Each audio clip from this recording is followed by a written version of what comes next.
I would say I became interested in forest farming back when I was a little kid. You know, my dad used to take us out and hunt in the wild ginseng, and my four brothers would go along, and we'd go out into the wild, and when he'd find a wild ginseng, he'd say, "Okay, well, I found one." You know, so we'd all scramble around, try to find the root in front of one another. You know what I mean?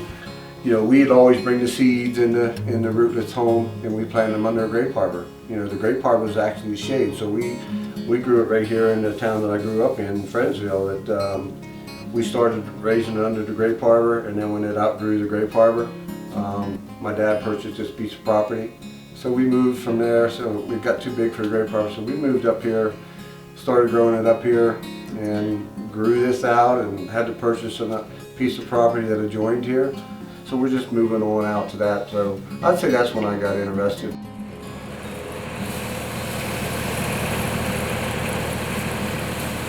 When we started growing ginseng, it's always been really good to us. It was profitable.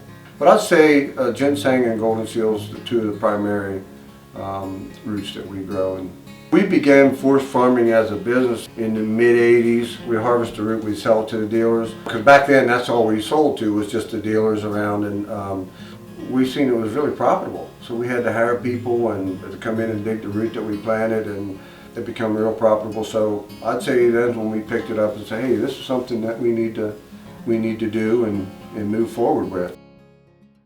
We sell mostly over the internet now. Years ago, we always went to, we always sold to dealers, but now we're selling over the internet. It seems to be a wider variety of customers that we sell to, and we've actually sold overseas as well.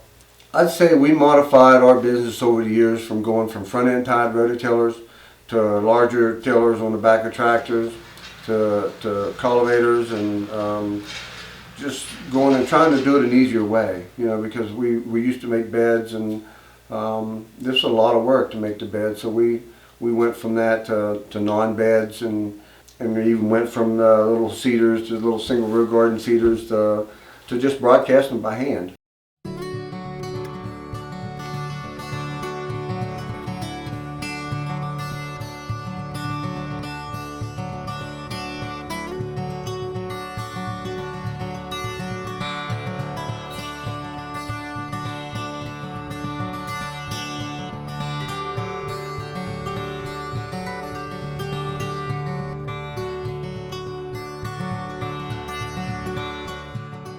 The challenges that we're facing today is mainly the weather. You know, the weather's is more unpredictable nowadays than it was 30 years ago. You know, but the weather, I would say, was probably the biggest challenge. And then you have your thieves. You know, the people who come in and then steal off of you, because when you're growing ginseng, that's always a threat.